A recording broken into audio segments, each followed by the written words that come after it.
விடாது இந்த இசையை போற்றி புரந்து வருகிறார்கள். அப்படிப்பட்ட உன்னதமான ஆன்மாக்களை இன்று நாம் தரிசிக்கிறோம் என்றுதான் சொல்ல வேண்டும். அப்படி ஒரு வாய்ப்பை இறைவன் நமக்கு இன்று வழங்கி இருக்கிறார். இப்படி இறைவனை அடைவது ரொம்ப எளிமையானதுங்கிறதுனால தான் இந்த மரபு எத்தனை சிரமங்களுக்கும் நடுவே இப்படி பீடுநடை போட்டு வந்திருக்கிறது.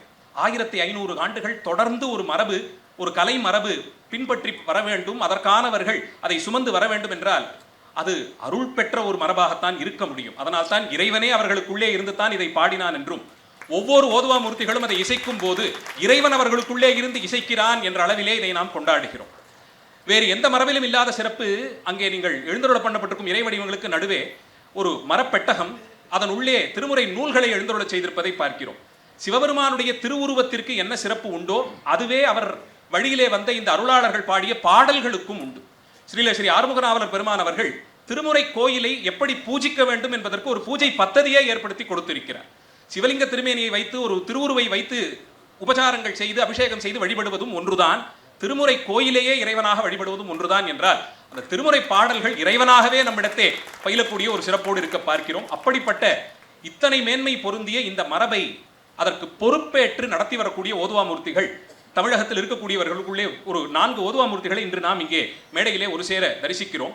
இந்த ஒரு நல்வாய்ப்பை பயன்படுத்தி இந்த மரபு குறித்து அவர்கள் வாக்கினாலே ஒரு சில மணித்துளிகள் கேட்டும், அவர்கள் இதற்காக செய்யக்கூடிய பயிற்சி, அதிலே அவர்கள் சந்திக்கக்கூடிய சவால்கள், அதை எப்படி மீட்டு கொண்டு வந்திருக்கிறார்கள், அதற்கு அவர்களுக்கு உறுதுணையாக இருந்தவர்கள், இவர்களெல்லாம் பற்றி ஒரு அரை மணி நேரம் நாம் சிந்திக்கலாம். உள்ளபடியே இந்த அரை மணி நேரம் நமக்கு கிடைக்கக்கூடிய செய்தி வேறு புத்தகங்களிலோ இணையதளங்களிலோ நம்மால் பார்த்து அறிய முடியாத செய்திகள்.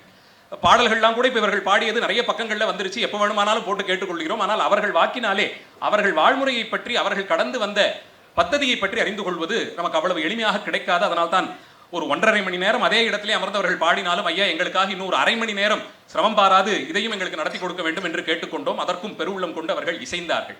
அந்த அளவில் வரலாற்று ரீதியாக நாயன்மார் பெருமக்களினுடைய காலத்தை அப்படியே தொடர்ந்து வரக்கூடிய அமைப்பில் இருக்கும் இந்த ஓதுவா மூர்த்திகள் அவர்களுக்குள்ளே ஒரு சிறு கலந்துரையாடல் போலே செய்து அந்த மரபை பற்றி நம்மிடையே உரையாற்றி இருக்கிறார்கள். முதல் முன்னம் இந்த ஓதுவார் என்ற முறை இது தொடங்கியது ஞானசம்பந்த பெருமானுக்கு என்று பொற்றாளம் கிடைத்ததோ, இன்னும் சொல்ல போனால் காரைக்கால் அம்மையார் எப்போது தாளம் தட்டி பாடத் தொடங்கினாலோ அன்றிலிருந்தே வந்த முறையாகத்தான் நாம் பார்க்கிறோம். அம்மையார் வகுத்து கொடுத்த வழியிலே பதிக பெருவழியாக்கி அதை பரப்பினார் சம்பந்த பிள்ளையார். அவரோடு உடன் நடந்தார் நாவுக்கரசு பெருமானார். அவர்கள் இருவரையும் தொடர்ந்து சுந்தரமூர்த்தி சுவாமிகளும், இவர்கள் மூவர் காட்டிய வழியிலே 4வதாக மணிவாசக பெருமானும், இவர்கள் வழியிலேயே சமீப காலங்கள் வரையிலுமாக அருணகிரி பெருமான், தாய்மானவ சுவாமிகள், குமரகுரு சுவாமிகள் என்று வரிசையாக இந்த மரபு வரப்பார்க்கிறோம். அப்படிப்பட்ட இந்த தொன்மை மரபில் தாங்கள் கலந்த அவர்களுடைய வாழ்க்கை குறிப்பை ஒரு சில மணித்துளிகளுக்குள்ளே ஒவ்வொருவரும் எடுத்து சொன்னால் அவருடைய பின்புலத்தை அறிந்து கொள்ள நமக்கு ஏதுவாக இருக்கும். அவர்களுடைய பூர்வீகம், அவருடைய ஆச்சாரியர்கள், தாய் தந்தையர்கள், அவர்கள் பயின்ற எத்தனை ஆண்டுகள் பயிற்சி, இது அது எப்படி அவர்களை இப்படி ஒரு நிலைக்கு கொண்டு வந்தது என்பதை குறித்து ஒரு சில மணித்துளிகள் 4 பகிர்ந்து கொண்டால் நன்மையுடையதாக இருக்கும்.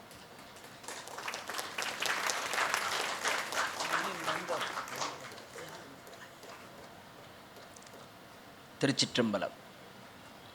அடியேன் சத்குருநாதன் ஓதுவார். சென்னை மயிலாப்பூர் கபாலீஸ்வரர் திருக்கோயிலே கடந்த 27 ஆண்டுகளாக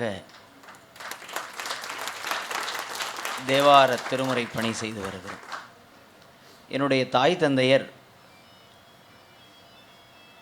பாலசுப்பிரமணிய தேசிகர் என்னும் பள்ளி ஆசிரியர். என்னுடைய தாயார் வாலாம்பாள் என்னக்கூடிய என்னுடைய சொந்த ஊர் தஞ்சை மாவட்டம் உரத்தநாடு மாவட்டத்திலே அருகாமையில் இருக்கக்கூடிய ஒரு சிறு கருக்காடிப்பட்டி என்ற சிறிய கிராமம். என்னுடைய சகோதரர்களெல்லாம் உலக வழி படிப்புகளை முடித்து தொழிற்சாலைகளிலே பணி செய்திருக்கிறார்கள். எனக்கு இசையின் மீது ஏற்பட்ட ஆர்வத்தினாலும் என்னுடைய குருநாதர் பெரிய தந்தையார் திருவாவடுதுறை டி சோமசுந்தர தேசிகர் அவருடைய பாடல்களின் ஈர்ப்பினாலும் நான் இந்த துறைக்கு விழைந்தேன். 1986ஆம் ஆண்டு என்னுடைய பள்ளி படிப்பை மட்டுமே முடித்து 86லிருந்து 90 வரை 5 ஆண்டு காலம் திருமுறை பயிற்சி சென்னை தொழிலதிபர் ராஜாசர் முத்தையா செட்டியாருடைய வழித்தொண்டலாக இருக்கக்கூடிய டாக்டர் ஏசி முத்தையா செட்டியார் அவர்கள் நடத்தி வருகின்ற விஎஸ் ட்ரஸ்ட் தேவார பாடசாலையில் 5 ஆண்டு முறையாக என்னுடைய பெரிய தந்தையாராகிய திருவாவடுதுறை டி சோமசுந்தர தேசிகர் அவரிடத்திலே பயின்று சென்னை 91 சென்னை வந்து பி அச்சுதராமன் என்ற சங்கீத வித்வானிடம் இசை பயின்று பல திருக்கோயில்களிலே விழாக்களில் மட்டும் பாடி 98ஆம் ஆண்டு நேர்காணலின் வழியாக இந்து சமய அறநிலைத்துறை மூலமாக சென்னை மயிலாப்பூர் கபாலீஸ்வரர் திருக்கோயிலிலே ஓதுவார் பணிக்கு நியமிக்கப்பட்டேன்.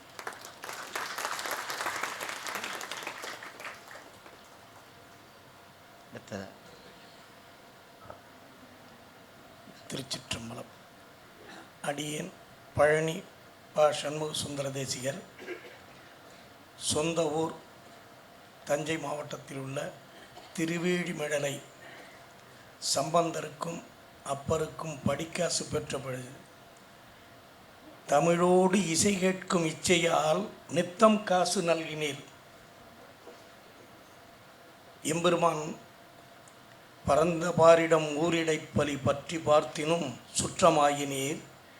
தெரிந்த நான்மறையோர்க்கு இடமாய திருமிழலை இருந்து நீர் தமிழோடு இசை கேட்கும் இச்சையால் காசு நித்தம் நல்கினீரா. தமிழை நித்தம் கேட்கறதுக்காக வேண்டி பெருமானுங்க சம்பந்தருக்கும் அப்பருக்கும் படிக்காசு கொடுத்த இடம். அடியனுடைய தகப்பனார் பெயர் பஞ்சநத தேசிகர், தாயார் பெயர் சரஸ்வதி அம்மாள். என் உடன் பிறந்த சகோதரர்கள் 60, சகோதரிகள் 3.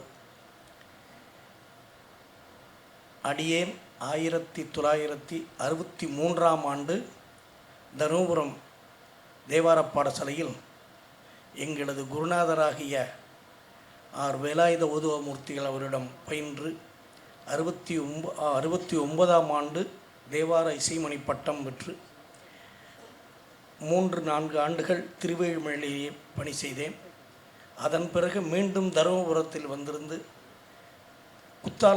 உத்தகிரீஸ்வரர் கோயிலில் 1 ஆண்டு பணி செய்து 1976ஆம் ஆண்டு பழனியில் சென்று எம்பெருமான் திருவடியில் அங்கே பணி செய்து கொண்டிருந்தேன். 2010ஆவது வருடம் ஓய்வு பெற்று இன்று வரை பழனியில் உள்ளேன். வெளிநாடுகள் வெளி நிகழ்ச்சிகள் அனைத்தும் சென்று வந்து கொண்டிருக்கிறேன்.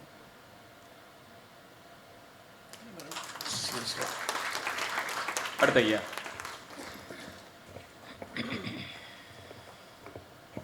அடியேன் மதுரை பொன் மு. முத்துக்குமரன்.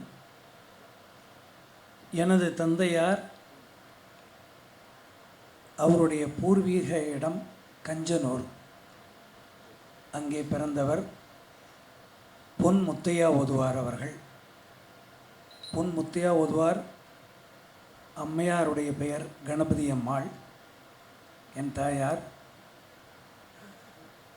அவர்கள் இருவருக்கும் நான் அடியேன் புதல்வராக. எனது உடன் பிறந்தவர்கள் 6 சகோதரிகள், ஒரு தம்பி. அவரும் திருப்பரங்குன்றத்தில் ஓதுவராக உள்ளார்.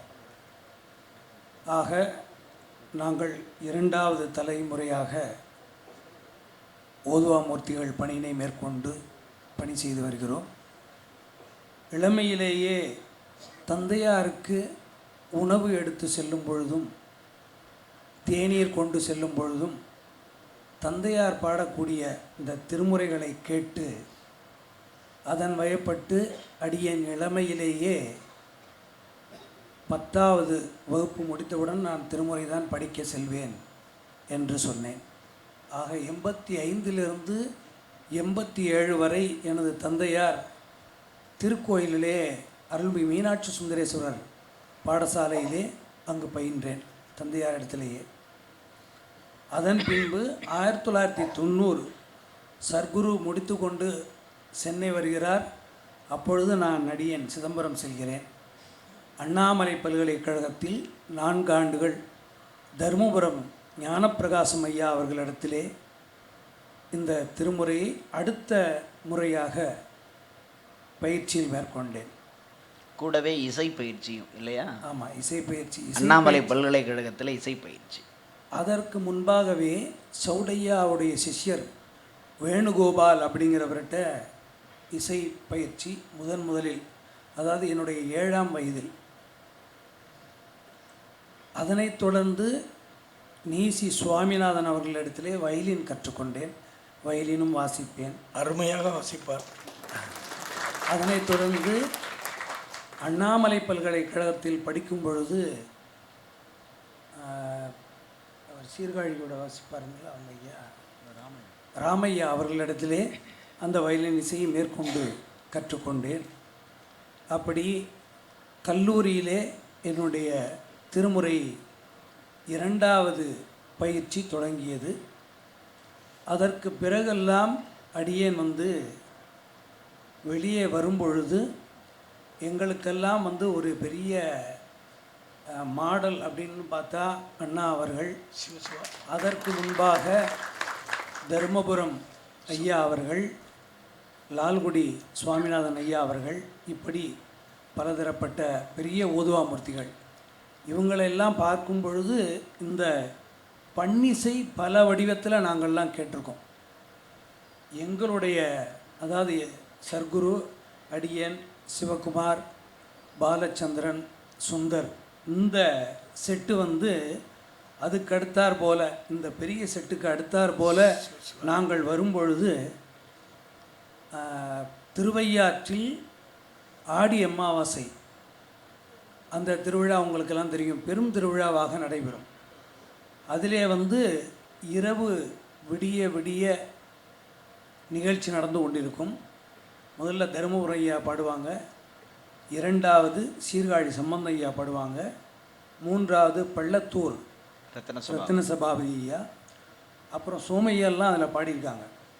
அதற்கப்புறம் என்னுடைய வாத்தியாரும் லட்சுமணன் ஐயா அவர்களும் பாடுவார்கள். இப்படி இவங்க பாடி வரவே 2 மணி வந்துடும், 2:30க்கு. நாங்கள் பாடலான்னு மைக்கிட்ட போகும்பொழுது சரி வீதிக்கு புறப்பட்டுடலாம் அப்படின்ட்டுருவாங்க. உடனே வீதிக்கு புறப்பட்டுருவோம். இப்படி திருவையாறு, திருவானைக்கா பஞ்சப்பிரகாரம், சிதம்பரம் ஆடி சுவாதிலெல்லாம் அவரெல்லாம் பல ஓதுவார்கள் பாடும்போது பின்னாடி முதல்ல சர்க்குரு உட்காந்துருந்தார். அதுக்கப்புறம் நாங்களும் அதே மாதிரி உட்காந்துருந்தோம். எங்களுக்கு அப்புறம் சிவகுமார், சுந்தர், இப்படி பெரிய ஓதுவார்களை அந்த பாரம்பரியத்தை நாங்கள் பின்பற்றி இப்பொழுது பாடிக்கொண்டிருக்கிறோம். அடியன் 1998ஆம் ஆண்டு மதுரை மீனாட்சி சுந்தரேஸ்வரர் ஆலயத்தில் அழைத்து தானாக ஓதுவாமூர்த்தியாக பணியமர்த்தப்பட்டேன்.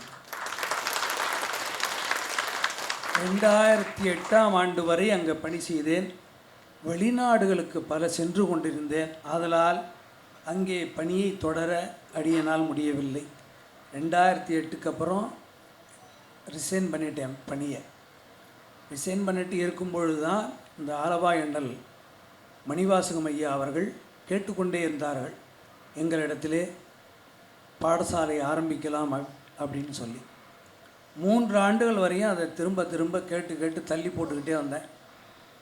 அப்புறம் 2013ஆம் ஆண்டு அடியேனும் மயிலாடுதுறை சிவகுமாரும் இணைந்து அந்த பணியினை மேற்கொண்டோம்.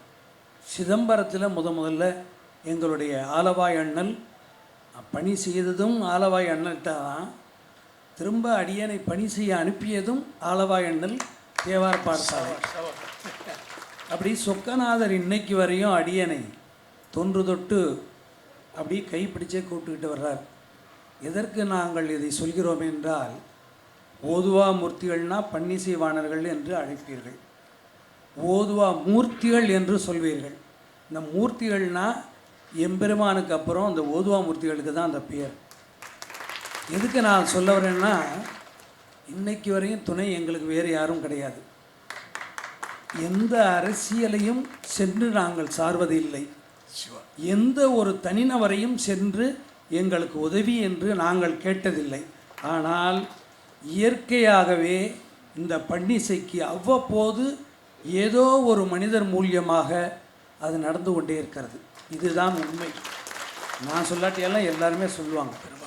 அப்படி இந்த பன்னிசை உலகம் இன்று பலதரப்பட்ட, அதாவது இன்றைக்கெல்லாம் இணையதளம்ங்கிற ஒரு பெரிய தொற்று நோயின்னு கூட நான் சொல்லுவேன். அதை அந்த இணையதளத்தில் பலவாரியாக இந்த பன்னிசையெல்லாம் கேட்கப்படுகிறது. அதெல்லாம் எங்களுக்கு கேட்கும்போது, ஏன்னா எங்களுக்கு முன்னாடி இவங்கெல்லாம் அடி வாங்கி அந்த வாத்தியார்ட்டை என்ன அடி வாங்கியிருப்பாங்கன்றது தெரியும். அதே மாதிரி நாங்களும் ஏச்சுக்களும் பேச்சுக்களும் வாங்கியிருப்போம். ஆனால் அந்த முறையை கைவிடாமல் பாடிக்கொண்டு வருகிறோம். அப்படி எங்களுக்கு முன்னால் அந்த முறையே தெரியாமல் இதுதான் முறைன்னு அந்த இணையதளத்தில் பாடி வெளியிடுறதும், அந்த இணையதளத்தில் எல்லோரும் சொல்லிக் கொடுப்பதும், இதையெல்லாம் பார்க்கும் பொழுது எங்களுடைய மனம் படும்பாடு அளவே கிடையாது. இதை இன்று உங்களிடத்திலே தெரிவிக்க வேண்டும் என்பது எங்களுடைய அதாவது உத்தரவுன்னு கூட வச்சுக்கலாம். சுவாமியாக இதை செய்திருக்கிறார். ஏன்னா மக்களிடத்தில் ஒரு நாளும் நாங்கள் இந்த ஒரு பப்ளிக்கில் இப்படி பேசினது கிடையாது. எங்களுடைய நிலைமையை தெரிஞ்சு கொள்ள வேண்டும். ஓதுவார்கள்னா வருவாங்க, இங்கே கும்பாபிஷேகத்தில் பாடுவாங்க, போயிடுவாங்கன்னு. அப்படி இல்லை. அவர்களுக்கும் இப்படி ஒரு எப்படியாப்பட்ட நிலையெல்லாம் இருக்குது அப்படிங்கிறத நீங்கள் மக்கள் எல்லாம் தெரிந்து கொள்ள வேண்டும். அதை இன்று தெரிய வைத்தது எம்பிரான் தான். அதுவுமே எம்பிரான் தான். நாங்களோ இல்லை சத்குரு இந்த மாதிரி நீங்கள் நிகழ்ச்சி ஏற்பாடு பண்ணுங்கன்னு கேட்டாரா? இல்லை. உங்களை தூண்டிவிட்டு உங்களை செய்ய வைத்தது எம்பெருமான்.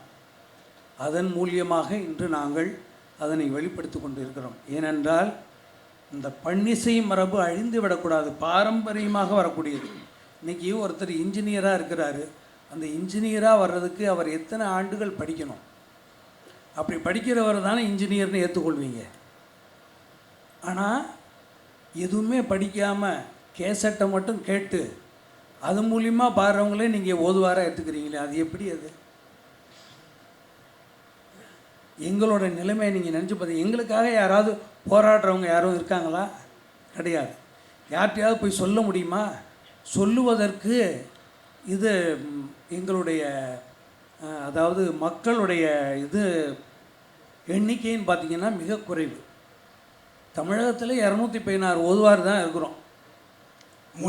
முறையாக படித்த ஓதுவா மூர்த்திகள் எங்கள் சங்கத்தில் இருக்கிறது 216 பேர் தான். இந்த 216 பேரும் நாங்கள் படுற பாடி இதெல்லாம் பார்த்துட்டு எவ்வளவு மனம் வேதனைப்படும் என்பதை நீங்கள் தெரிந்து கொள்ள வேண்டும் என்பதற்காகவே அடியேன் இதை சற்று உங்களிடத்தில் தெரிவிக்க வேண்டிய ஒரு சூழல் வந்துவிட்டது. தெரிவித்தேன். ஆக அடியேன் 2008ஆம் ஆண்டு வரையும் மதுரை மீனாட்சி சுந்தரேஸ்வரர் கோயிலில் பணிபுரிந்து தற்போது வரை ஆலவா எண்ணல் தேவார பாடசாலையில் ஆசிரியராக அதையெல்லாம் மனதில் கொண்டே நாங்கள் மாணாக்கர்களை உருவாக்கி வருகிறோம். ஏன்னா எதிர்காலத்தில் இப்படி தப்பும் தவறுமாக பாடக்கூடாது அப்படிங்கிறத மனதில் கொண்டே இப்பொழுது பல மாணவர்களை 2013 இப்பொழுது வரை நாங்கள் அந்த பணியை தொடர்ந்து செய்து கொண்டிருக்கிறோம். இடையில் நீங்கள் கேட்கும் பொழுது அந்த கேள்விக்கும் பதிலளிப்போம் என்பதை சொல்லிக்கொண்டு என்னுடைய உரையினை இத்தோடு நிறைவு செய்து கொள்கிறேன். கேட்கணும்னு ஆசைப்பட்ட கேள்விகளுக்கும் சேர்த்தே விடை சொல்லிட்டார் ஐயா அறிமுக உரையிலேயே. திருச்சிற்றம்பலம். நான் யார்? என் உள்ளங்கள் யார்? என் ஞானங்கள் யார்? என்னை யார் அறிவார்? வானோர் பிரான் என்னை ஆண்டினேல் என்னை யார் அறிவார்? பெருமான் எங்களை ஆட்கொண்டிருக்கின்ற வண்ணத்தினாலே இப்பொழுது இந்த மேடையில் அமர்ந்திருக்கின்றோம். எங்களையெல்லாம் கூப்பிட்டு பாட சொல்கிறதே ஒரு பெரிய விஷயம். ஏன்னா இப்போ வெவ்வேறு இசை வந்துட்டு கூப்பிட்டு பேச சொல்கிறது, உங்களை பற்றி சொல்லுங்கள் அப்படின்னு சொல்கிறது அதை விட பெரிய விடயமாக இருக்கின்றது. ஏன்னா எங்களுடைய நிலை அப்படி இருக்கின்றது. அடியேன் மயிலாடுதுறை சிவகுமார் ஓதுவார். என்னுடைய தந்தையார் பெயர் சொக்கலிங்க தேசியர். என்னுடைய தாத்தா பெயர் வைத்தியநாதேசியர். வைத்தியநாதேசியரும் ஓதுவார் தான். அவங்க திரு பயற்றூர் என்ற ஊரில் பிறந்தவர்கள். திருச்சாங்காட்டங்குடி என்ற ஊரில் இருக்கின்ற 63 திருமடத்தில் பணி செய்தவர் ஓதுவார்களாக. தொடர்ந்து அவர்கள் பயணம் செய்து இஞ்சுகுடி என்ற ஊரில் வந்து அங்கே தங்கியிருந்த போது என்னுடைய தந்தையார் பிறந்திருக்கின்றார். அதனால் என்னுடைய தந்தையார் பெயர் இஞ்சுகுடி சொக்கலிங்க தேசிகர் என்று சொன்னால் தெரியும். என்னுடைய தாயார் பெயர் கௌரி அம்மாள். அவங்க பிறந்தது சிதம்பரம் அருகிலே அம்பாள்புரம் என்ற ஊரிலே. அடியேன் பிறந்தது மயிலாடுதுறை. அதன் பிறகு தந்தையார் தருமபுரம் தேவார பாடசாலையில் பயின்று பல ஆலயங்களில் ஓதுவாராக இருந்து நிறைவாக மயிலாடுதுறையில் 60 ஆண்டுகளாக ஓதுவாராக பணி செய்தவர்கள். அவர்களை பணியில் அமர்த்தியவர்கள் சண்முக சபாரத்னம் என்று இருக்கின்றார்கள். அவருடைய தந்தையார் ரத்ன சபாபதியா, அவங்க பேர் என்னையா, சபாரத்னம் தேசியர். சபாரத்னம் தேசியர் ஐயா என்னுடைய தந்தையாரை கொண்டு போய் மயிலாடுதுறையில் ஓதுவாராக அமர்த்தினார்கள். அடியேன் மயிலாடுதுறையில் 8ஆம் வகுப்பு வரை படித்து ஃபெயில் ஆகிட்டேன். எங்கள் அப்பா படின்னாங்க, எனக்கு வரல. அப்புறம் தேவாரம் படிக்கிறதுக்கு நான் சொன்னேன், வேண்டாம், இதில் பெரிய வருமானம்லாம் ஒன்றும் இல்லை, நானே மாதம் 200 ரூபாய்க்கு தான் வேலை செய்கிறேன் ஆலயத்தில், இல்லை நீனும் சிரமப்படுவேன், அதனால் நீ வேற டிவி ரிப்பேருக்கு போங்க அப்படின்னு சொல்லி என்னை கொண்டு போய் டிவி ரிப்பேரில் விட்டாங்க. நாங்கள் டீ எல்லாம் வாங்கிட்டு சொன்னாங்க, எனக்கு கொஞ்சம் அது உடன்பாடு இல்லை, சரி மளிகை கடையில் போய் வேலை செய்ய அப்படின்னு 1 வாரம் என்னை மளிகை கடையில் விட்டாங்க. அங்கே அந்த மளிகை கடையில் பொட்டலம் அடிக்கும் போது நாடான் நறுக்குன்னு கொட்டிட்டார் என்னோட. நான் பார்த்தேன், இது சரி வராதுப்பா, நான் தேவாரமே படிக்கிறேன், வருமானம் இல்லைனாலும் பரவாயில்ல, ஒரு மரியாதையாவது இருக்கும் அப்படின்னு விட மாட்டேன்ட்டார் எங்கள் அப்பா. ஏன்னா இதில் ஒன்றும் பெரிய வருமானம் இல்லைப்பா, நானே ரொம்ப சிரமப்பட்டுக்கிட்டு இருக்கேன். அவங்க அப்பா தேசியருங்கிறதுனால வைதிகம் பண்ணுவாங்க, அந்த கல்யாணம் அந்தமாரி பெரிய விசேஷங்கள்லாம் பண்ணுறதுனால கொஞ்சம் அந்த ஜீவன் பண்ணிக்கிட்டு இருந்தாங்க. வெறும் தேவாரத்தை வச்சு எங்களால் வாழ முடியாத ஒரு சூழ்நிலை. நான் ஓப்பனாக இதை சொல்கிறேன், ஏன்னா பதிவாகுதில்லை, அதுக்காக சொல்கிறேன். இந்த திருமுறையில் 216 இருக்கிறதுக்கு காரணம் என்ன அப்படின்னு நீங்கள் தெரிஞ்சுக்கணும்ல. இப்போ மற்ற தொழிலில் போய் கூப்பிட்டிங்கன்னா ஒரு லட்சம் பேர் வராங்க. இப்போ சிவாச்சாரியரை கூப்பிட்டிங்கன்னா கூட அவங்க கூட ஒரு 10,000 பேர் 20,000 பேர் வந்து நிற்கிறாங்க. வேத பிராமணர்களை கூப்பிட்டிங்கன்னா அவங்க கூட வந்து நிற்கிறாங்க. திருமுறைக்குன்னு கூப்பிட்டிங்கன்னா ஒரு 216 பேர் தான் வந்து நிற்பாங்க, முறையாக படித்தவர்கள். அதனால் ஏன் இது மங்குச்சு அப்படின்னா சரியான ஆதரவு இல்லை. யார்கிட்டேருந்து இல்லை, உங்களை மாரி இருக்கின்ற தமிழர்கள்கிட்டேருந்து இல்லை. முக்கியம் தான், உங்களெல்லாம் நீங்கள் இல்லை, உங்களுக்கு முன்னாடி இருந்தவங்க. அதனால் இந்த தமிழ் அப்படியே அமர்ந்துட்டு அதெல்லாம் இந்தமாரி மதுசூதன் ஐயா போன்றவர்களாம் அதை முன்னெடுத்திருக்காங்க, பெரிய வரவேற்கத்தக்கது. அந்த வகையில் அடியன் தருமபுரம் தேவார பாடசாலையில் சங்கரநாராயணன் திருமருகல் சங்கரநாராயணன் ஐயா அவர்களிடம் 4 ஆண்டுகளும், அதற்கு முன்பாக நான் போகும்போது ரகுநாதேசியர் என்ற ஒரு இந்த ரத்ன சபாபதி, பள்ளத்தூர் ரத்ன சபாபதின்னு சொல்லுவருடைய அண்ணன் ரகுநாத தேசியர் அவர்கள் ஓராண்டு எனக்கு வகுப்படுத்தார்கள். தொடர்ந்து சங்கரநாராயண ஐயாவிடம் பயின்று அப்புறம் சிதம்பரம் அண்ணாமலை பல்கலைக்கழகத்தில் 2 ஆண்டுகள் சங்கீதம் பயின்றேன். என்னுடைய குடும்ப சூழ்நிலை காரணமாக என்னுடைய தந்தையார் கீழே விழுந்து காலெல்லாம் உடைஞ்சதுனால சரி வருமானம் ஈட்ட வேண்டும் என்ற காரணத்தினாலே தாய்லாந்தில் பேங்காக் மகாமாரியம்மன் ஆலயத்தில் ஒரு 2-3 ஆண்டுகள் பணி செய்து, அதன் பிறகு சிங்கப்பூர் இந்த மாதிரி ஆண்டுகள் பணி செய்து வந்தேன்.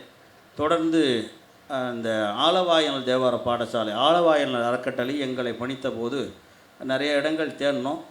அதில் தில்லை கூத்தண்ட தான் அந்த இடம் அமைஞ்சுது. அதனால் தில்லை கூத்தனிடம் அந்த ஆலவாய் சிதம்பரம் தேவார பாடசாலை ஆலவாய் அண்ணல் தேவார பாடசாலை தொடர்ந்து 13 ஆண்டுகளாக நடத்தி வந்து கொண்டிருக்கின்றோம். அதற்கு உறுதுணையாக இருக்கின்றவர் எங்களுடைய மணிவாசம் ஐயா அவர்கள், ஆலவாய் அண்ணல் அறக்கட்டளையினுடைய நிறுவனர். எந்த ஒரு எதிர்பார்ப்பும் இல்லாத ஒரு மனிதர் அப்படின்னா அது அந்த குடும்பம் மட்டும்தான். அந்த குடும்பத்துக்கே அப்படி ஒரு பேரை கூட சொல்ல விட மாட்டார் எங்கேயும். அப்படியெல்லாம் நம்ம மனிதர்களை பார்க்க முடியாது. அதனால் இந்த நேரத்தில் இதன் மூலியமாக அவர்களுக்கும் எங்கள் இருவர் நன்றியும் தெரிவித்து கொண்டு அடியேன் இப்போது அங்கு பணி செய்கின்றேன். அது மட்டும் அல்லாமல் என்னுடைய தந்தையார் வேலை செய்த இடமாக இருக்கின்ற மயூரநாத பெருமானிடம் இரவு நேரங்களில் பூஜை காலங்களில் அர்த்தசாம பூஜையிலையும் பாடி வருகிறேன் என்பதை தெரிவித்து அமைகின்றேன். திருச்சிற்றம்பலம்.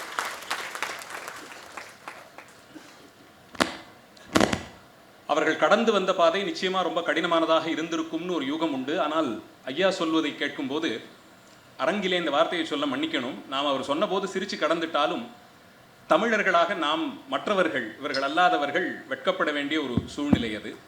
இத்தனை பெரிய பொறுப்போடு ஒரு சுமையை பிரதிபலன் இல்லாது சுமந்து வரக்கூடியவர்கள் மளிகை கடையிலே வேலைக்கு செல்வதும் அங்கே நடத்தப்பட்ட விதமெல்லாம் கேட்கும்போது நியாயத்திற்கு நாம் தமிழர் என்று சொல்லிக் கொள்வதற்கு இன்னும் சில காரியங்கள்லாம் செய்தால்தான் அந்த பெருமையை நாம் கொள்ள முடியும் என்பது உரைக்கிறது. ஐயா சொல்லும்போது ஒரு 216 பேர் தான் இருப்போம் அப்படின்னு சொன்னார். அப்போது பழனி ஐயா உடனே மரபா முறைப்படி கற்றுக்கிட்டவங்க அப்படின்னு சொல்லி அதை வலியுறுத்தினார். ஐயா, அந்த முறைப்படி கற்றுக்கொள்வதுனா என்ன? எத்தனை ஆண்டுகள் அதற்கு எடுத்துக்கொள்ளப்படுகிறது? பாரம்பரியமான அந்த கல்வி அமைப்பு எப்படி இருந்தது? ஒரு என்னென்ன அடிப்படையினால சேர்த்து கொள்வீங்க? எந்த மாதிரியானவர்கள் எப்படி பயின்று வந்தார்கள்? அதை பற்றி கொஞ்சம் சொல்லணும். முறையாக 5 ஆண்டுகள் குருகுல வாசமாக சைவர்களாக இருக்க வேண்டும். முதல் சகிப்புத்தன்மை வர வேண்டும் என்றால் சைவமாக இருந்தால்தான் அது நிலை பெறும். அன்று தொட்டு இன்று வரை சொல்லக்கூடாது இருந்தாலும் சொல்கிறேன். சில பேர் பார்த்தீங்கன்னா வித்தியாசம்தான் தெரியும். முறையாக இந்த மாதிரி சைவர்களாக இருந்து முறையாக 5 ஆண்டு குருகுலத்தில் படித்தவர்கள் பெரிய வார்த்தை எதுவும் கிடையாதுன்னு சொல்ல மாட்டாங்க. யாராவது சொன்னால் கூட பெருமானே நீ பார்த்துக்க அங்கே ஒப்படைச்சிடுவாங்க. 5 ஆண்டுகள் முறையாக பயின்று அதற்குள்ளாகவே அவர்களுக்கு ரொம்ப பக்கு போட்டுருவாங்க. அதுவும் எங்கள் குருநாதர் மாதிரி நினச்சி வாழணும்.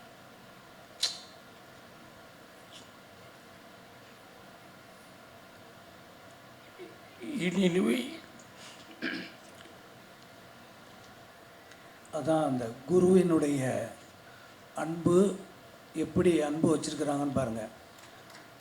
இந்த சிந்தனை வேறு மாணாக்கர்கள் இடத்துல இருக்காது. ஏன்னா இந்த குரு பாரம்பரியத்தை போற்றி வணங்கக்கூடிய, இப்போ குருஞான சம்பந்தர் எப்படி தன்னுடைய குருட்ட இருந்தார் அப்படிங்கிறதெல்லாம் நீங்கள் படிச்சிருப்பீங்க. அதே மாதிரியான சூழலிலே முதலில் அதாவது இப்போ வந்து ஐயா சொல்கிறது தருமபுரம் பாடசாலையில், தருமபுரம் பாடசாலைகள்லாம் துவங்குவதற்கு முன்பாக எப்படி படித்திருப்பார்கள்? இப்போ செவி வழியில் கேட்டு தான் ராஜராஜ சோழன் இது எங்கே இருக்குன்னு கேட்டாங்க. அப்போது யாரோ ஒருத்தர் பாடியிருக்கிறார்.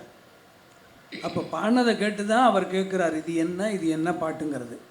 அப்போது அத்தனை நூற்றாண்டுகளுக்கு முன்பாக திண்ணை பள்ளியில் நமக்கு இந்த தேவாரங்கள் சொல்லி கொடுக்கப்பட்டது. முதல்ல திண்ணைப்பள்ளியில் தான் இந்த தேவாரங்கள் நடந்து வந்தது. அந்த திண்ணைப்பள்ளி திட்டத்தையும் நாம் முடிச்சிட்டோம். திண்ணைப்பள்ளிக்கு அப்புறம்தான் இந்த குருகுலங்கள்லாம் வந்தது. அதற்கு முன்னாடி பலவாறாக இப்போ மறைக்காடுன்னு எடுத்துக்கிட்டிங்கன்னா அங்கே பல பாடசாலைகள் திருமறைக்காட்டில் நடத்தப்பட்டது. அங்கேருந்து அந்த பக்கம் வந்தீங்கன்னா திருவாரூரில் நிறைய பாடசாலைகள், அப்புறம் செட்டி நாட்டிலையும் பாடசாலைகள், அதே மாதிரி பாண்டிய நாட்டிலையும் திருநெல்வேலியிலேருந்து மதுரை வரையும் நிறைய இடங்களில் பாடசாலைகள். செட்டியார் பாடசாலை. நகரத்தார்கள் தான் இந்த சமுதாயத்தை தேவார பயிற்சி பள்ளி, தேவார பாடசாலை என்று திருமறைக்காடு, திருவாரூர், மதுரை, அதற்கு பின்னால் ரொம்ப காலத்துக்கு பின்னால் முதலியார் பாடசாலைன்னு தில்லையில் இல்லை, அதற்கு முன்னாலே அடியேன் படித்த பாடசாலை ராஜா சார் முத்தையா செட்டியாருடைய முன்னோர்கள் நம்மளும் ஒரு பாடசாலை வைக்கணும்னு ஆரம்பித்தாங்க. இப்படி தான் பாடசாலையினுடைய ஆரம்பித்தது. அங்கே சென்று சைவ குடும்பத்தைச் சேர்ந்தவர்கள் எல்லாம் படித்தார்கள். 5 ஆண்டு படிப்பதற்குள் எப்படி ஐயா சொன்னது பார், நெஞ்சம் கலங்குகிறது. ஐயா அந்த பாடசாலைக்குள்ளே வந்தாலே ஐயா வந்துட்டாங்கங்கிற ஒரு உணர்வு வரும். எப்படி ஊர்வன பரப்பனவுக்கெல்லாம் இங்கே இந்த மாதிரி இருக்குன்னு ஒரு இது தெரியுதோ, அது மாதிரி ஐயா உள்ளே வந்துட்டாங்கப்பா அப்படின்னு மாணவர்கள் எல்லாம் அலர்ட் ஆகும். அப்படி ஒரு குருகுல வாசம்தான் இன்று நாம் உயர்ந்து நிற்பதற்கு பெரிய அடித்தளமாக விளங்குகிறது.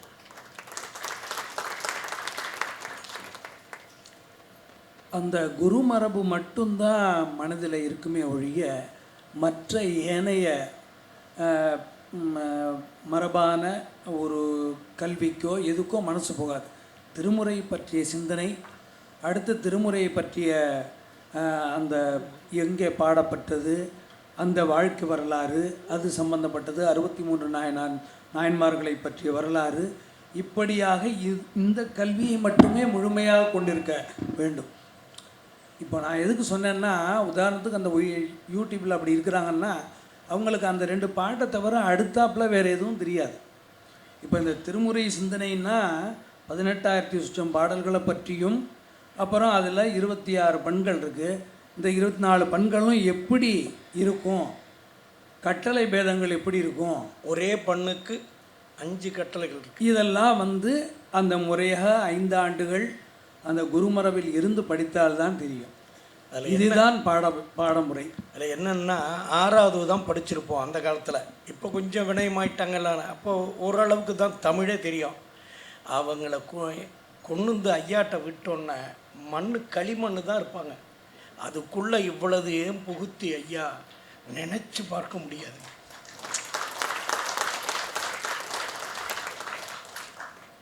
எனக்கு மூத்த ஓதுவார் திருத்தணி சுவாமிநாதன் இருக்காங்க.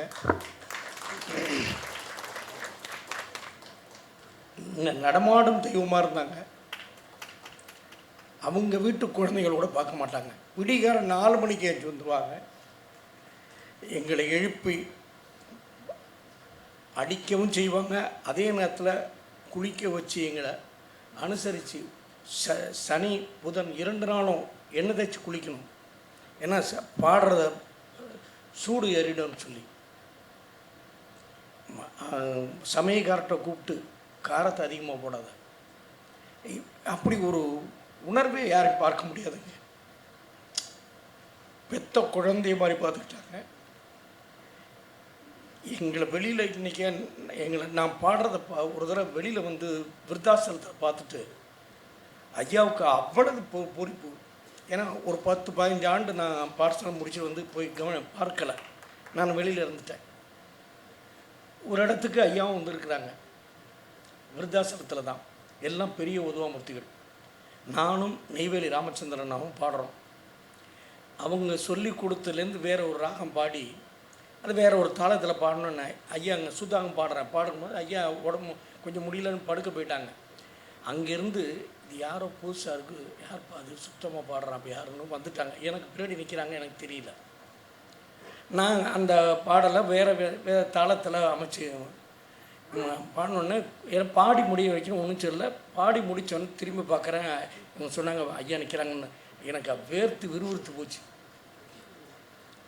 நான் ஐயா ரொம்ப ஆசீர்வாதம் பண்ணாங்க. நல்லா இருக்குப்பா, ஆனால் இது இந்த பண்ணில் அந்த பாடலை ராகத்தை அமைக்கக்கூடாது, நல்லா அமைச்சிருக்க அப்படின்னு அடிக்கவும் செய்வாங்க, அணைக்கவும் செய்வாங்க. அவங்க கையால் அவங்க வார்த்தையால் ஒரு வார்த்தை சொல்லிட்டா போதும். எனக்கு ஆசீர்வாதம் பண்ணதே அப்பா நீ 10 பாடல் பாட வேண்டாம், ஒரு பாடலை உண்மையாக பாடு, ஒன்று உயர்த்துனாங்க. இன்றைக்கி உலகளவில் உயர்த்தி வச்சுருக்கிறாங்க. 23 பட்டங்கள், பாராட்டுகள் ஏகப்பட்டது. இதெல்லாம் நினச்சி பார்க்க முடியல. நான் 6வது தான் படிச்சிருக்கிறேன். என்ன தெரியும்? ஐயா போட்ட பிச்சை தான். இன்றைக்கி உங்களுக்கெல்லாம் முன்னாடி மேடையில் உட்காந்துருக்குறோம். எங்களை வாழ வைக்கிறது நீங்கள் தான். திருமுறையால் வாழ்ந்துக்கிட்டு இருக்கிறோம். 5 ஆண்டுகள் முறையாக. அதனால தான் குருகுல வாசமாக 5 ஆண்டு. இப்போ அரசு இசைப்பள்ளியில் 3 ஆண்டுகள் தெரிஞ்சுக்கலாம், அவ்வளோதான். ஆனால் 5 ஆண்டுகள், ஏன்னா 24 மணி நேரமும் தோடுடைய செவியன் விடையேறியோர் தூவன்மதி சூடி, இது 1வது வருஷத்துக்கு போய் பாடுவான். வண்டார் குழல் அறிவையோடு பெரியா வகை பாகம். அதே பண் கட்டில பேதம் வேற. கொன்று செய்த கொடுமையார் பல சொல்ல, இதுவும் பண் நட்டப்பாடு தான். அங்கமும் வேதமும் போது நாவர் அந்தனர் நாளும் அடிபரவ, இதுவும் நட்டப்பாடு தான். இதெல்லாம் இந்த குருகுல வாசமாக இருந்து, ஏன்னா முதல் வருஷத்துக்கு போய்ங்க 10 பாடலும் பாடுவாங்க, அது மனசுக்குள்ளே போகும். 2வது வருஷத்துக்கு போய்ங்க அடுத்த நான் சொன்னது மாதிரி பாடுவாங்க. இது எல்லாமே ஐயாவும் சொல்லிக் கொடுப்பாங்க. அதுக்கு முன்னாடியே இது அப்படியே அமைஞ்சிடும். அதுக்காக தான் குருகுல வாசம் இருந்தால்தான் முழுமையாக தெரிஞ்சுக்க முடியும். எந்த ஒரு பாரம்பரியமான இசை மரபிலும் அதை தோற்றுவித்தவர்கள் அவர்கள் வகுத்து கொடுத்த இலக்கணத்திலேருந்து அதை மாற்றி பாடினால் பெரிய அளவிலே சர்ச்சையெல்லாம் எழும். கர்நாடக சங்கீத மும்மூர்த்திகள் என்று நாம் கொண்டாடுகிறோம். சத்குரு தியாகபிரமம் தொடங்கி வரக்கூடிய அந்த மரபில் அவர்கள் இந்தியாவினுடைய ஒரு இசை அடையாளம் போலே அது கொண்டு போய் இதெல்லாம் சேர்க்கப்பட்டிருக்கிறது. அதுக்கு ஒரு பெரிய ஈர்ப்பெல்லாம் இருக்கிறது. அதிலே ஒருவர் அமைத்து கொடுத்த அதிலே ஏதான புதுமை செய்யலாம்னு பார்த்தா கூட அதுக்கு ஒரு வரையறை உண்டு. அந்த வரையறையை மீறி எத்தனை பெரிய வித்வானாக இருந்தாலும் அதை மாற்றி பாடுதல் என்பதற்கு அஞ்சுவார்கள். ஒருவேளை அப்படி மாற்றி பாடினால் அது பெரிய அளவிலே விமர்சனத்தை இழுக்கும், அவர் பேரிலே அது தோஷமாக கற்பிக்கப்படும், இதை எப்படி செய்யலாம் என்று பெரிய எதிர்குரல் எல்லாம் எழும். திருமுறை இசை ஏற்கனவே ஒரு என்டேஞ்சர்ட் ஸ்பீஷீஸ்னு சொல்லுவாங்க. உலக அளவிலே அளவு குறைந்து கொண்டே வரக்கூடிய மாதிரி இருக்கக்கூடிய உயிரினங்களுக்கெல்லாம் சிறப்பு அந்தஸ்து கொடுத்து அது பாதுகாக்கப்படணும்னு சொல்லுவாங்க. அந்த மாதிரி இந்த இசை மரபு ஒரு என்டேஞ்சர்ட் சர்க்கிள்குள்ள தான் இருக்கு.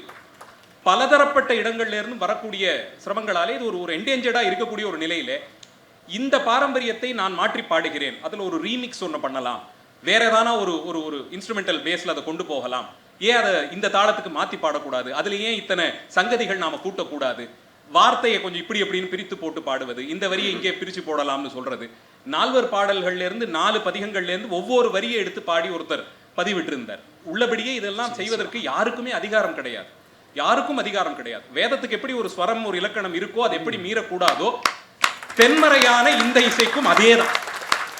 அங்கே எப்படி பிரணவம் சொல்லி தொடங்கி நிறைவு செய்யணுமோ அதே மாதிரி இங்கேயும் திருச்சிற்றம்பலம்னு சொல்லி அவங்க நிறைவு செய்வது, இது எல்லாமே வரையறை செய்யப்பட்ட ஒரு இலக்கணம். இதிலிருந்து மீறினால் அது பெரிய அளவிலான விதிப்பிழையாகும். அந்த பிழையினால் ஏற்படக்கூடிய தோஷம் செய்பவர்களை வந்து சேரும். ஏன்னா இதற்கு தெய்வீக தன்மை இருக்கிறது. அதன் பேரிலே நாம் அதை கையாளும் போது ரொம்ப ஜாக்கிரதையாக கையாளணும்.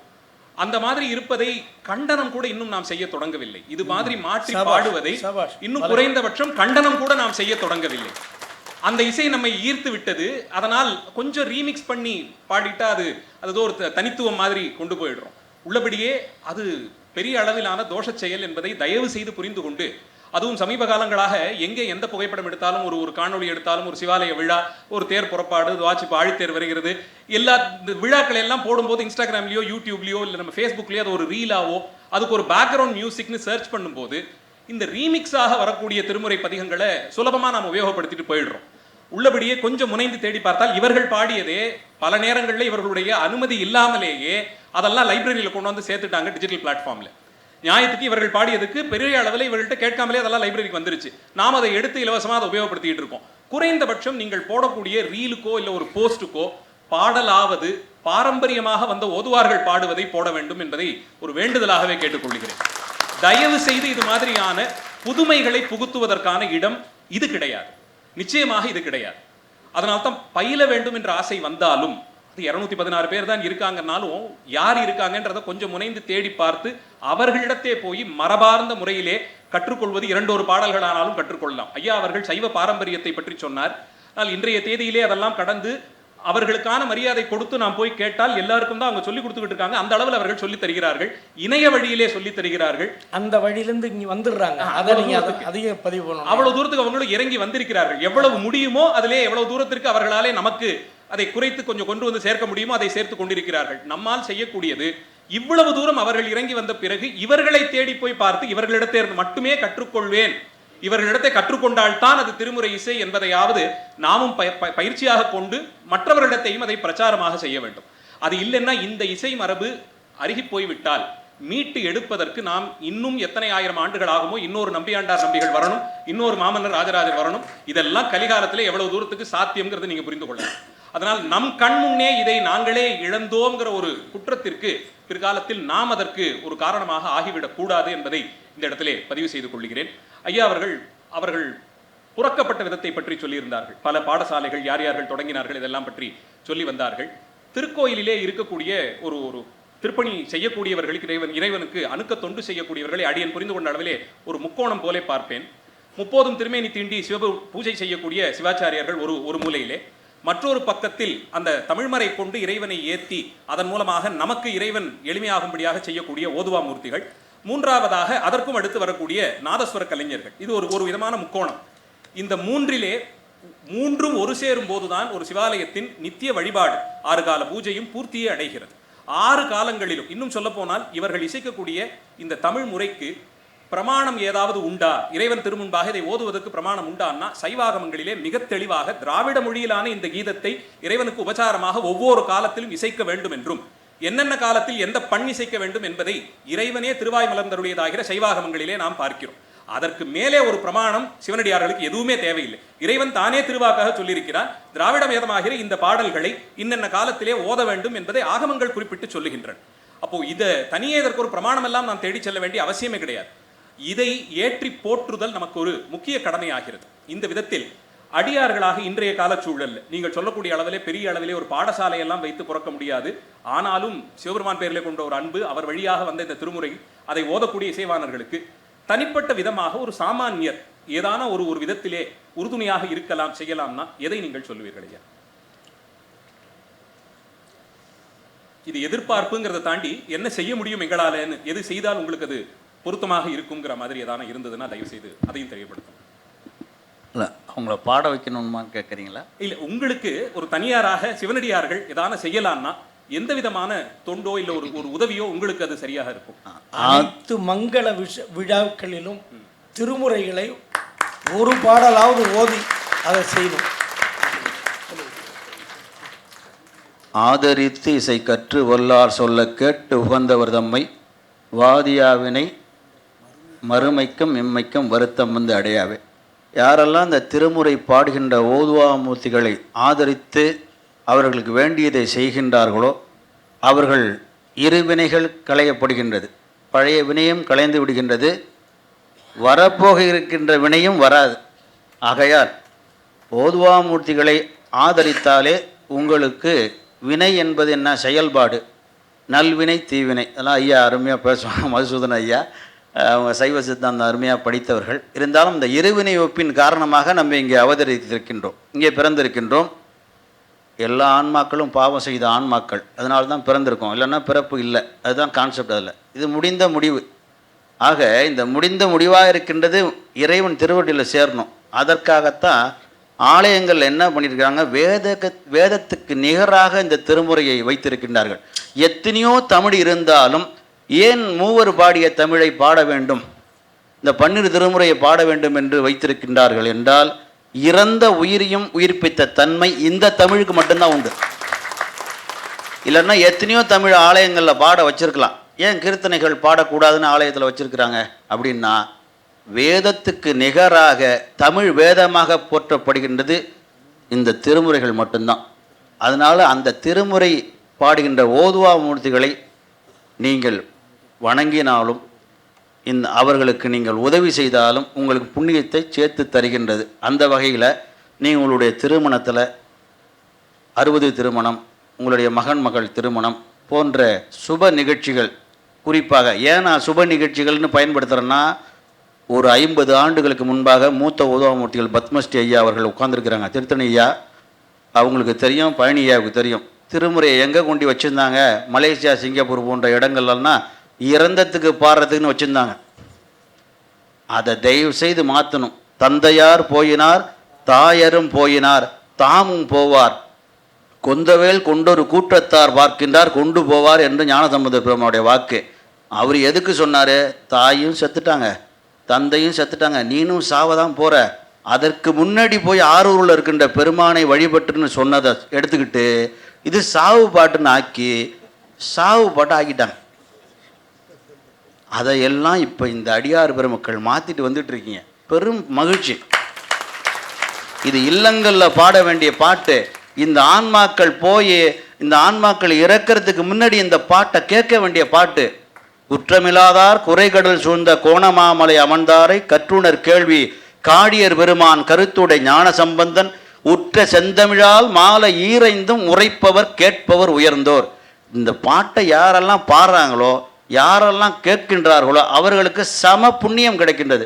இதில் பாடுகின்றவர்களுக்கு மட்டும்தான் புண்ணியம் இல்லை, கேட்குறவர்களுக்கும் அதே புண்ணியம் அப்படின்னு வேதங்கள். அதனால தான் யாகசாலையில் பாருங்கள், கும்பாபிஷேகத்தில் வேதங்கள் 4 வேதங்கள், சிவாகமங்கள், திருமுறைகள் விண்ணப்பம் வச்சுருப்பாங்க. நல்லா கவனிக்கலாம். ஏன் நீங்கள் யாகசாலையில் வேறு ஏதாவது கூப்பிட்டு வைக்க வேண்டியதுன்னா சங்கீத கச்சேரி அது மேடையில் வைப்பாங்க. யாகசாலையில் பார்த்தீங்கன்னா இதான் வச்சுருப்பாங்க. ஏன்னா இதெல்லாம் மந்திரம். மந்திரம் என்றால் என்ன, பேர் ஆற்றலை உள்ளடக்கிய சொல் மந்திரம் என்று பெயர்.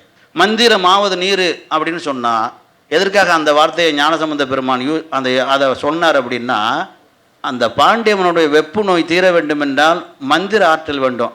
அப்போ மந்திர ஆற்றல், மந்திரம் என்றால் பேர் ஆற்றல் என்று பெயர். பேராற்றலுடைய பெருமானுடைய திருநீரை இந்த மன்னனுக்கு பூசுகிறேன். இப்போ மந்திரம் என்ற சொல்லுக்கு என்ன, பேராற்றல் என்று பொருள். அந்த பேராற்றலாக இருக்கின்ற மந்திரம்தான் இந்த தமிழ் மந்திரம் என்ற வகையிலே ஐயா கேட்டதுக்காக நீங்கள் நிறைய பேர் ஆதரிக்கிறீங்க. இன்னும் நிறையா பேர் அந்த ஓதுவாமூர்த்திகளை வீடுகளிலும் மற்ற இடங்களிலும் முற்றோதலிலும் அழைத்து ஆதரித்து ஓதுவாமூர்த்திகளை வளரச் செய்ய வேண்டும் என்று கேட்டுக்கொள்கின்றேன். குறிப்பாக ஒரு செய்தி, இந்த திருமுறை நிகழ்வுங்கிறது இந்த ஒளிபரப்புறதுலேயும் இருக்குது. இப்போ கபாலீஸ்வரர் கோயிலில் காலை தொடங்கி இரவு வரையும் பார்த்தா திருமுறை ஒலித்து கொண்டே இருக்கும். அதே மாதிரி ஆலவாயிலையும் அதே மாதிரி இருக்கும்.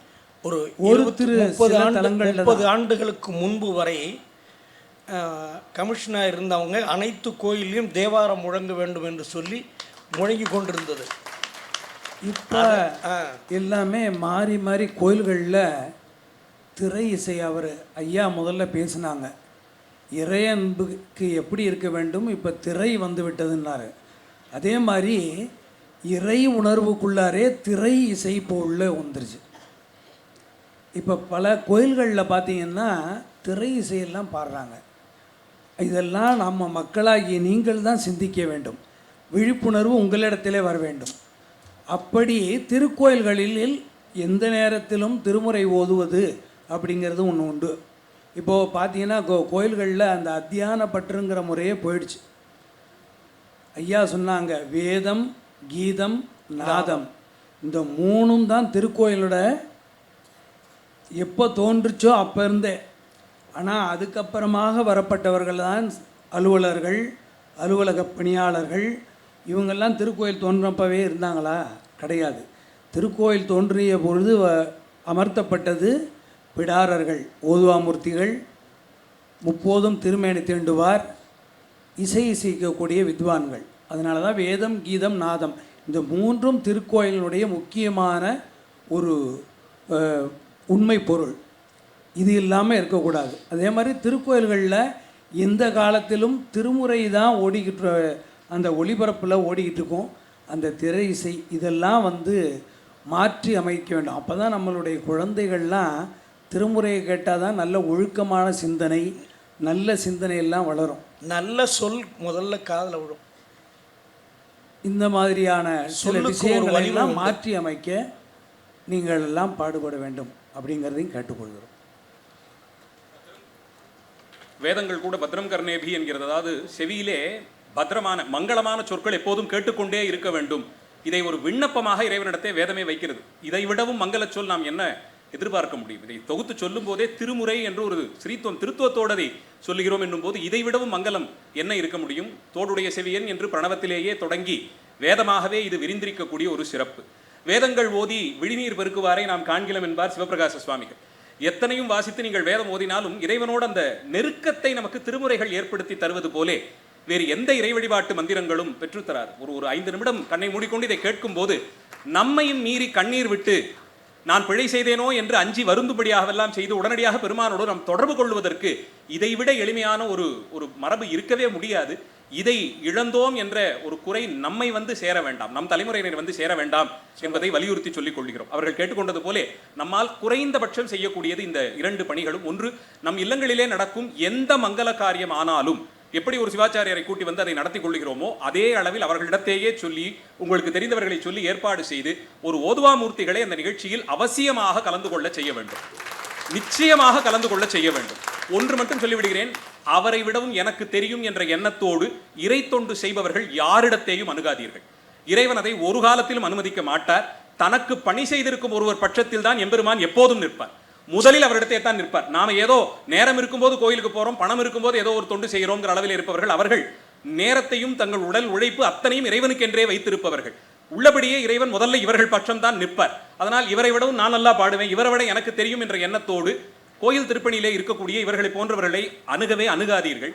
வயதோ அவர்கள் கற்ற கல்வியோ இதையெல்லாம் தாண்டி இறைவனோடு அவர்களுக்கு இருக்கக்கூடிய நெருக்கத்தை முதலில் உணர்ந்து கொண்டு அந்த அளவில் தான் அவர்களை எப்போதும் அணுக வேண்டும். அதனால் யார் நமக்கு தெரிந்தவர்களாக இருக்கிறார்களோ வீட்டு பக்கத்தில் இருக்கிறவங்க பண்பொருந்தி மரபார்ந்து பாடக்கூடிய ஓதுவா மூர்த்திகளை அழைத்து உங்கள் வீட்டில் திருக்கல்யாணங்கள், மற்றபடிக்கு இருக்கக்கூடிய சீமந்தம், கிரகப்பிரவேசம் முதலிய மங்கள காரியங்கள் எதுவானாலும், எப்படி ஒரு கல்யாணத்துக்கு நாம் அழைப்பிதழ் அடிக்கும் போது இன்னார் வந்து பாடுறாங்க, சமையல் செய்யறவங்க பேரெல்லாமும் சேர்த்து போடுறோம், நாதஸ்வர வித்வான்கள் பேரெல்லாம் சேர்த்து போடுறோம், அந்த வரிசையிலே தயவு செய்து ஓதுவார்களை முதலிலே போட்டு திருமணத்தன்று காலையிலே ஒரு மணி நேரம் 1.5 மணி நேரம் மங்கள நாதமாக இதுதான் ஒலிக்கப்படுகிறது. கொங்கு நாட்டில் அதை இன்னும் ஒரு 30 ஆண்டு காலமாக 1969ஆம் ஆண்டு ஆரம்பித்தோம். அப்போ நிறைய கோயிலுக்கு வர்றதுனால அந்த பாடெல்லாம் ரொம்ப விரும்புவாங்க. பாட ஆரம்பித்து முதல்ல பொள்ளாச்சி காந்தி மண்டபத்தில் நிகழ்ச்சி நடத்துகிறோம். திருப்பூர்காரவங்க அங்கே வந்திருக்கிறாங்க, சம்மந்தம் பண்ணுறாங்க. அங்கே பார்த்துட்டு உடனே அங்கே எனக்கு 3 நிகழ்ச்சி புக் ஆச்சு. அப்போ ஆர்கெஸ்ட்ரா தான் முதல் நாள் நைட்டு பயங்கரமாக இருக்கும். மறுநாள் காலம்புரை அன்றைக்கு இதே கோலத்தோடு தான் மறுநாள் காலம்புரை. அவங்க ஐயா என்னமோ எனக்கு புரியல, ஆனால் என்னமோ என்ன பண்ணுது, அவங்களோட தோற்றம் அங்கே உட்காந்துருக்கிற மங்களகரமாக இருக்குது அவங்க பார்க்கும் பொழுது. அப்படி ஆரம்பித்து தான் இன்னைய வரைக்கும் பெருமான் திருவருள்னால கொங்கு நாட்டில் திருமணத்தில் ஒவ்வொரு மண்டபத்துலேயும் திருமுறை இல்லாத கல்யாணமே கிடையாதுங்க. இன்றைக்கும் நடந்துக்கிட்டு இருக்குது. அது இப்போ படித்து வந்தவங்களோ இல்லை எனக்கு முன்னாடி இருந்தவங்களோ பெரியவங்களோ சின்னவங்க எல்லாரும் பார்த்தீங்கன்னா ஏதாவது ஒரு கல்யாண மண்டபத்தில் போனீங்கன்னா தேவாரம் முடிச்சிட்ருக்கோம். முகூர்த்தத்துக்கு முன்னாடி 1 மணி நேரமோ 1.5 மணி நேரமோ அவங்களுக்கு தகுந்த மாதிரி கொடுத்துருவாங்க. அந்த முகூர்த்த நேரத்துக்கு மண்ணில் நல்ல ஒன்று பாடி கையில் கொடுத்துருவாங்க. இன்றைய வரைக்கும் நடத்திட்டு இருக்காங்க. கொங்கு நாட்டில் ரொம்ப அற்புதமாக நடந்துக்கிட்டு இருக்கு. அந்த பெருமை கொங்கு நாட்டோடு நின்று விட வேண்டாம், தொண்டை நாட்டுக்கும் வந்து சேர வேண்டும். அதனால் முடிந்தவர்கள் என்று பாராது அத்தனை பேரும் இதை ஒரு கடமையாக ஏற்று சபதமாக ஏற்று, எங்கள் வீட்டில் ஒரு நல்ல காரியம்னா ஒரு அர்ச்சகரை கூப்பிட்டு நாள் குறித்து ஒரு மண்டபத்தை ஏற்பாடு பண்ணுறோம், சமையல்காரரை சொல்கிறோம், இதெல்லாம் எப்படி செய்கிறோமோ அதே வரிசையிலே அந்த நிகழ்ச்சிக்கு ஒரு ஓதுவாமூர்த்திகள் கண்டிப்பாக அழைக்கப்படணும். அதையும் கணக்கிலே கொண்டு அவர்களை அழைத்து ஐயா சொன்னது போலே திருமணத்திற்கு முன்பாக ஒரு 1-1.5 மணி நேரம் அந்த புதுமண தம்பதியர்கள் இந்த மங்கள சொல்லை கேட்டு தொடங்கக்கூடிய மங்கள வாழ்க்கை எத்தனை சிறப்போடு இருக்கும்னு நாம் நிச்சயமாக கொள்ளலாம். அந்தபடிக்கு இவர்களை கொண்டு செய்வதை குறைந்தபட்சமாக ஒரு விதியாகவே நாம் கொள்ள வேண்டும் என்றும், கற்றுக்கொள்வதென்றால் திருமுறையை ஒரு விருப்பத்தினாலோ ஆர்வத்தினாலோ கற்றுக்கொள்வதென்றால் அவர்களிடத்தேயே ஒரு பெரிய பட்டியல் எப்படியும் இருக்கும். அந்த 216 பேர்ல யாரோ சிலர் நம்ம வீட்டு பக்கத்தில் எங்கேயான இருப்பாங்க. அவர்களை தேடி போய் பார்த்து அவர்களுக்கு நம்மால் ஆனவற்றை திருவடி காணிக்கையாக வைத்து அவர்களிடத்தே இருந்து பயின்று வர வேண்டும் என்ற அளவிலேயும், அடியனால் முடிந்த 1-2 சொல்லுகிறேன். நம்ம வீட்டில் ஒரு பொங்கல் தீபாவளினா எப்படி நம்மை சேர்ந்தவர்களுக்கு நாம் எல்லாம் செய்கிறோமோ அந்த கணக்கிலே நம்மால் ஆன அளவில் ஒவ்வொரு ஓதுவாருடைய குடும்பத்தை நான் இவரோடு தொடர்பிலே இருக்கிறேன். எங்கள் வீட்டில் தீபாவளி பொங்கலுக்கு நான் 6-7 பேருக்கு வேட்டி துண்டு புடவையெல்லாம் எடுக்கிறேன்னா என்னால் என்ற அளவிலே ஓதுவாமூர்த்தி அவர் அந்த குடும்பத்தை நான் என்னதாக பாவித்துக் கொள்கிறேன். வருடத்திற்கு 1 முறை 2 முறை அவர்களை போய் பார்த்து உள்ளபடியே கலைஞர்களுக்கு நாம் எவ்வளவு தருகிறோம் என்பதை தாண்டி நம்மை இவர்கள் ஆதரித்தார்கள் என்ற ஒரு எண்ணம் எப்போதுமே இருந்திருக்கிறது. அது அவர்களை நெகிழச் செய்யக்கூடியது உள்ளபடியே அதுதான். இப்போ பாடக்கூடியவர்கள் வந்தவர்களை சுற்றி இன்னொரு 500 பேர் சேர்ந்து உட்கார்ந்து அதை ரசித்தார்கள் என்றால் நாம சொன்ன நேரத்துக்கு மேலே இவங்க பாடிக்கிட்டே போவாங்க ஒரு சந்தோஷத்தில். நாம போய் அவங்க கிட்ட ஐயா நேரம் ஆயிடுச்சுன்னு சொல்லணும். அந்தபடிக்கு சுற்றி இருந்து அதை ஏற்பவர்களை பார்த்து விட்டால் கலைஞர்கள் இன்னும் அதிகமாகவே, அதுவும் இவர்கள் தெய்வீக கலைஞர்கள், இவர்களுக்குள்ளே இருந்து இறைவனதை நடத்துகிறான் என்ற அளவிலே அதை நாம் பார்க்கணும். அதனால் நம் வீட்டிலே ஒரு நல்ல காரியம், ஒரு பண்டிகை நாள் என்றால் ஒரு ஓதுவாரையாவது நான் என் வீட்டு கணக்கிலே சேர்த்துக் கொள்வேன். அடியனால் முடிந்ததை அவர்களுக்கு கொண்டு போய் ஒரு அன்பினாலே பாதகாணிக்கை போலே வைத்து நான் தருகிறேன் என்பதை பிரகடனம் செய்யாமல், தயவு செய்து அதை செய்யாது அவர்களை பார்த்து தனிப்பட்ட விதமாக ஒரு இடத்தை அவர்களுக்கும் அந்த வாங்கிக்கிறோங்கிற சஞ்சலத்தை கொடுத்துடக்கூடாது. இது சாஸ்திரம் உள்ளபடியே ஒரு தர்மத்தையோ இது மாதிரி செய்யும் போது அவர்களுக்கு சஞ்சலம் இல்லாத அளவிலே அது செய்யப்பட வேண்டும். அதனால் உங்களுக்கு தர வேண்டிய கடமை எனக்கு இருக்கு, அந்த கடமையிலிருந்து வழுவாமல் நான் தருகிறேன், அதை ஏற்றுக்கொண்டு எனக்கு அருளணும்ன்ற பாவனையோடு அவர்களை அணுகி அவர்களுக்கு அதை கொடுத்து அவர்களிடத்தே இருந்து திருநீர் பெற்றுக் கொள்ளுங்கள். இந்த சமுதாயத்தைச் சேர்ந்தவர்களுக்கு தேசிகர் என்ற ஒரு பின்னொட்டு உண்டு. உள்ளபடியே அந்த சப்தத்திற்கு ஆச்சாரியர் என்பது பொருளாகிறது. இவர்களே உபதேசம் செய்து வைக்கக்கூடிய அந்த குருநாதர் மரபிலேயே வந்தவர்கள் காலவசத்தால் அதெல்லாம் கொஞ்சம் கொஞ்சமாக மாறி போய் இந்த அளவிலே என்று அந்த பண்ணை பாதுகாத்து வரக்கூடிய ஒரு அரும்பணியை செய்து வருகிறார்கள். அரசாங்கம் மிகப்பெரிய அளவிலே அதை ஏற்று போற்றி வருவதை காலந்தோறும் செய்து வந்திருக்கிறார்கள். ஆனால் எல்லா நிறுவனங்களும் அவரவர்களால் ஆனதை செய்து வரும்போது நிறுவனம் எதுவும் சாராது தனிநபர்களாக இருக்கக்கூடியவர்கள் என்ன செய்யலாம்னு கேட்டால் இது மாதிரியான விஷயங்களை செய்யலாம். இவர்களை இந்த 2-3 நூற்றாண்டுகளாக தொடர்ந்து புறந்து வந்தவர்கள் ஒரு பெரிய பட்டியல். சமீபத்திலே மத்திய சர்க்கார் ஐயா அவர்களுக்கு கொடுத்திருக்கக்கூடிய பத்மஸ்ரீ விருது ஒரு மிகப்பெரியதான ஒரு அங்கீகாரம். ஆனால் சுதந்திரம் கிடைத்து இத்தனை ஆண்டுகள் கழித்துத்தான் இந்த இடத்தை நெருங்கி இருக்கிறோம் என்பதை அதையும் நாம் மனதிலே வைத்துக் கொள்ள வேண்டும். குறைந்தபட்சம் மற்றைய நடுவண் அரசினுடைய நேரடியாகவோ அல்லது மற்ற விதத்திலோ இருக்கக்கூடிய மற்றைய நிறுவனங்கள், சங்கீத் நாடக அகாடமி முதலியவற்றிலிருந்தும் இவர்களுக்கு கிடைக்க வேண்டிய அங்கீகாரங்களை பற்றியெல்லாம் நாம் முன்னெடுக்க வேண்டும். அந்த அளவில் இவர்கள் செய்து வரக்கூடிய இந்த பணியை போற்றக்கூடிய விதமாக நாம் உயர்த்தி அடுத்தடுத்து நம் வீட்டிலே வரக்கூடிய தலைமுறையினருக்கு ஓதுவாமூர்த்திகளை கோயிலில் பார்த்தால் அவர்களை விழுந்து வணங்கி திருநீர் அவர்களிடத்தே இருந்து பெற்றுக்கொண்டு அவரிடத்தே மிகுந்த பக்தியோடு அவர்களை அணுகி பேசி பழகுவதையெல்லாம் நம் வீட்டு குழந்தைகளுக்கான ஒரு வழக்கம் போல ஆக்க வேண்டும். தயவு செய்து ஏதோ பணியில் அமர்த்தி விட்டோம் என்ற எண்ணத்தோடு இவர்களை ஒரு காலத்திலும் அணுகக்கூடாது. மீறி அப்படி நாம் இவர்களிடத்தை அபச்சாரப்படும் போது நேரடியாக சிவபெருமானிடத்தையே அபச்சாரப்பட்டோம் என்ற தோஷத்திற்கு தள்ளப்படுவோம் என்பதை மனதிலே நிறுத்தி கொண்டுதான் அவர்களை எப்போதுமே அணுக வேண்டும். அந்த அளவில் அடுத்து வரக்கூடிய தலைமுறையினருக்கு, ஓதுவார்களுக்கு குறிப்பாக அவர்கள் சொல்லக்கூடிய ஓரிரு வார்த்தைகள் அறிவுரையோடு நிகழ்ச்சியை நிறைவு செய்து கொள்ளலாம்.